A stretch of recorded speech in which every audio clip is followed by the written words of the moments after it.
If the conventional deadlift is more so suited towards maximal strength and power, then the Romanian deadlift is like the conventional deadlift's, twin brother, but is much, much more jacked and gets way more hypertrophic gains.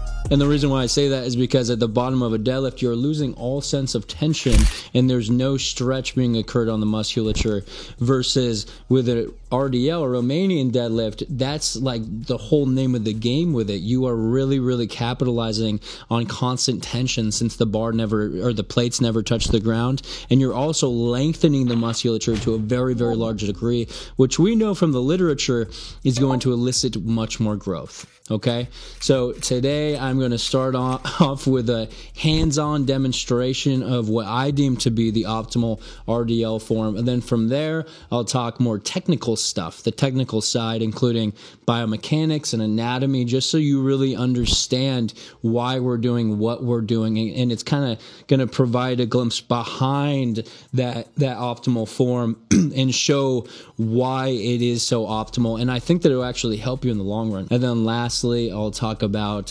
programming and how I personally like to program the Romanian deadlift into my leg days. And you could do back days if you want, but I really like to put it on legs.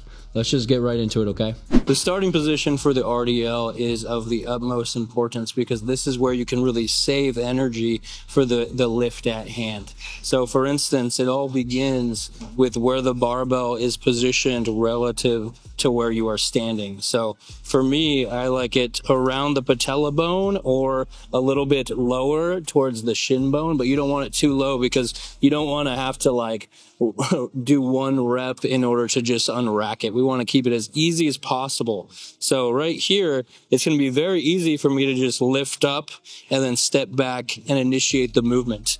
If I were starting it all the way from the ground like this, then I'm literally having to do a conventional deadlift in order to actually get into that starting position. And if we're doing that, then we're just going to be wasting a ton of our energy that can be better saved for the actual set. Your stance should ideally be around shoulder width or slightly narrower, with the toes slightly pointed out in order to be able to provide the greatest range of motion. If we're going too wide, like out here or something that's past shoulder width, then we're going to be involving our adductors on the sides of our thighs way too much and actually sacrificing some of our stability. If we go too narrow, then we're going to be lifting from a much, much less stable base, and then that is going to become a problem in of itself as well. So by taking this kind of like neutral stance that's kind of narrow, this is going to provide us with the best leverages in order to fully lengthen the hamstrings and glutes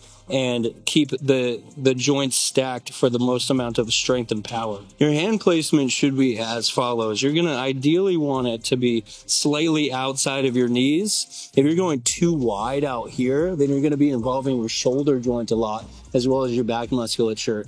And you're actually going to be sacrificing range of motion, so you're not going to be able to lengthen the hamstrings and the glutes to a very large degree. Additionally, if you're going too narrow, then you're gonna your wrist and your forearm is gonna get in the way of your knees, and then that's also gonna sacrifice a lot of strength, because then all of a sudden you're gonna be way out here while you're actually doing the lift, and you're not gonna be lined up with the center of gravity, and that's what we want in order to enact the most strength and power. So right outside of the knees. It's usually, for most people, going to be right around where the knurling is right here. Grab this, and then we can track it over the knees. Once you understand the proper stance, width, and position, as well as the proper grip positioning, then you can unrack the bar, step back a couple steps, achieve that stance that we want, as well as the grip positioning. And then from here, this is the most important part. This is the eccentric phase. And most lifts are actually going to start with the concentric, but this is one of those rare exceptions. So we're going to start with the lowering phase. And the main key takeaways is to keep the bar as close to your center of gravity as you possibly can. So you're really going to want to be tracking it over your quads and down your shin bone.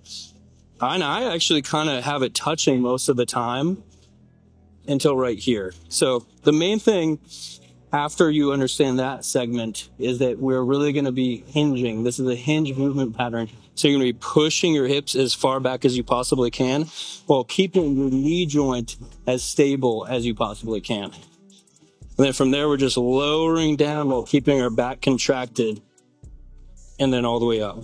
So keep the bar into the midline, push your hips back, bring it down your back while keeping everything nice, rigid, and tight. As far as your neck is concerned, you want to keep it in line with the rest of your spine. So you don't want to be tucking it like this, because then that's going to promote rounding. You don't want to be all the way up here either.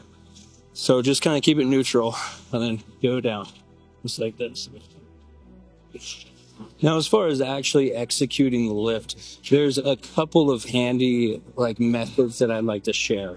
And the first one is going to be the Valsalva maneuver, aka breathing and bracing. So all that's going to be is you're going to breathe as much air into your core as you possibly can, and then push against the sides of your abdominal wall and your back. So you're really going to push in all four corners. And wearing a belt is actually going to aid in this. You're going to be able to feel it a lot better, and it's going to be easier done. But you are not required to wear a belt by any means. But this Valsalva maneuver, aka breathing and bracing, is going to protect your lower back. It's going to protect your lumbar and thoracic spine from much injury, because you are going to be adding so much stability throughout the center of your body. So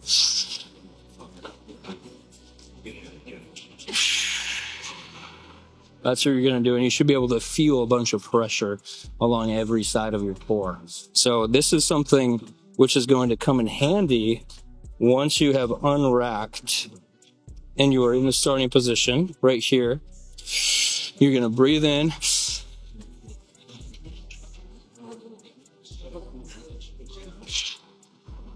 And breathe out once the repetition is completed. In fact, you could do a few repetitions with the same breath if you are comfortable enough.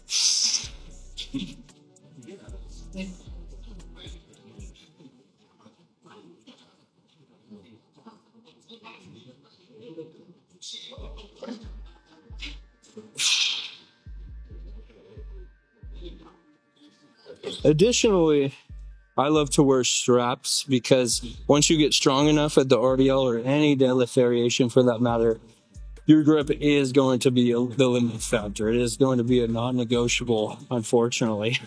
Your grip just can't handle the amount of load. But if you are very resistant to wearing straps, then you could try an over-underhand grip. So that's where instead of both hands pronated, you're going to supinate one of your hands, and this is going to make gripping the bar a lot easier. My only concern with that is that it may pose some muscle imbalances long term. That's something you don't have to worry about for a very long time. Additionally, you could try something like a hook grip, where you're actually using your thumb in order to grip the bar even better. That one hurts. So I would just recommend investing in some straps. That's the way that I like to go about it, but to each their own. Lastly, we come to the final phase, and that's just going to be the concentric phase. So once you are at the very bottom of the repetition, then you are going to be pushing through your feet and then simultaneously using your hips and driving through with your hips. You want to try and lift with your back as little as possible. This is really going to be a hamstring and a glute focused lift, but it is working the whole entire posterior chain. But in order to not injure your back and to actually do the lift how it is usually intended, I would recommend trying to really focus on just that hinging movement and really focus on using leg drive and your hips in order to bring the weight up instead of your back. So once we're at the bottom here, then really focus on using your hips. And at the top of the repetition, I like to flex my glutes in order to really stabilize my spine and my pelvis in place so that I'm not, hurting myself in any regard. The RDL, just like any other compound lift, is going to be broken up into two different categories in terms of the muscles being worked. We got the primary movers, which consists of the hamstrings as well as the gluteus maximus. Then we have everything else, all the secondary movers, which is going to consist of things like your core musculature, so all of your abs as well as your erector spine and all the stabilizers in there, as well as your lats, your traps, pretty much all of the traps, the low traps, the mid traps, the upper traps, as well as your rhomboids and almost all of the back musculature. So you're actually hitting like 90% of the posterior chain, just barring a muscle here and there. And that's why the RDL is such a fantastic lift. But let's start off by just really breaking down the primary movers, because those are the ones doing all the heavy lifting. They're the ones which you are really going to be focusing on in terms of hypertrophy. The hamstrings have two distinct functions. We have hip extension as well as knee flexion, which is closing the joint angle of the knee, though this secondary function is not going to be very active on the RDL just because we're barely wanting to move the knee. It's all about that hip hinge or pushing the hips backwards. But during the descent, the eccentric phase or the lowering phase, we're going to be hinging at the hips, moving back the origin of all three heads of the hamstrings at the ischial tuberosity of the hip. So while that origin point of the muscle is moving backwards, all of the insertion points are going to be on the tibia and fibula respectively. So we're actually increasing the distance between the origin and insertion of the musculature, and thus lengthening or stretching it out under immense load and tension. And this is going to be great for growth. Once we have completed the descent, now comes the ascent, aka the concentric or raising the bar phase of the lift. And during this phase, the exact opposite movement pattern is being occurred. So what do you think is actually happening to the hamstrings? Well, they're not going to be lengthening anymore. They're going to be shortening back to their more natural position. And that's where the hip extension is involved, where we are moving the pelvis back into alignment with the rest of the body. Now, the hamstrings are trying to shorten as much as they can, but since we don't have any knee flexion in there, they're not going to be able to fully shorten and thus contract. But for all intensive purposes, for our needs, that is okay, because we know that the lengthened position under immense tension is actually going to elicit way more growth than the shortened position. The gluteus maximus has three distinct functions. Primarily hip extension, so doing that hinging movement, as well as hip abduction and hip external rotation, though those two the latter half functions of hip abduction and external rotation is very minimally, if at all, active during the RDL, since all you're doing is that hip hinge movement. So you're mainly acting through the concentric phase of hip extension. That is where the glutes are going to be primarily active. Now, that isn't to say that they are not active during the eccentric phase. In fact, they are active in that as well, except they're mainly being used as stabilizer muscles in order to avoid like messing with the movement too much. For programming, I would personally only do this lift a maximum of 1 to 2 times a week, just because it is so very fatiguing. But you would probably want around a moderate rep range of around like 5 to 12 repetitions. So you want to go relatively heavy, but it isn't something which is really lending itself perfectly towards strength. So I wouldn't really go any lower than about 5 repetitions. And this is especially more of a hypertrophic exercise, whereas the conventional deadlift can be used for more of a strength builder. In my mind, that is. Of course, you can build strength at any movement, but some just lend themselves better to strength movements, and some lend themselves better to other variables or other principles like hypertrophy, where I think that this movement lies very well. So I would be doing like around a 70 to 80% of your 1 rep max in terms of weight, which should be translating for all our purposes to a 0 to 3 RIR, which means reps in reserve. So you really want to be taking this close to, if not to, pure, true muscular failure if you can muster it. And then in terms of volume here, you probably want to be doing around 3 to 4 sets per session that you do this exercise. So I tend to do it once or twice a week, including any variations that I may want to throw out there, because I do like to mix it up from time to time just for fun. But I usually do around 3 to 4 sets of around that 5 to 12 repetition range, and I'm always going right next to failure, if not to true muscular failure. Now, in terms of where it should be placed in a session-to-session basis, this movement should always be placed in the beginning half of your workout, if not the very first exercise. And that's because the stimulus to fatigue ratio is so high. Of course, it is like a very, very good hamstring and glute and even back builder and core builder, but it is very, very fatiguing. It is going to beat you up because it is using so many muscles. And therefore, you are not going to want to go too overboard on this on this exercise. I wouldn't do much more than 4 sets per session that you do it. And then additionally, this is really, really targeting the glutes and the hamstrings, but primarily the hamstrings in the lengthened position. So if you want to get the full package of hamstring growth, you should include some sort of knee flexion exercise as well, since you're not getting much knee flexion out of the hamstrings in this movement.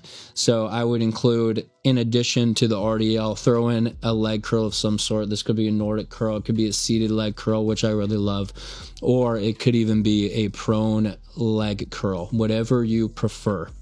So anyways, guys, that's about it for my video on RDLs. I hope that you derive some information out of it. I hope that it is going to help you moving forward.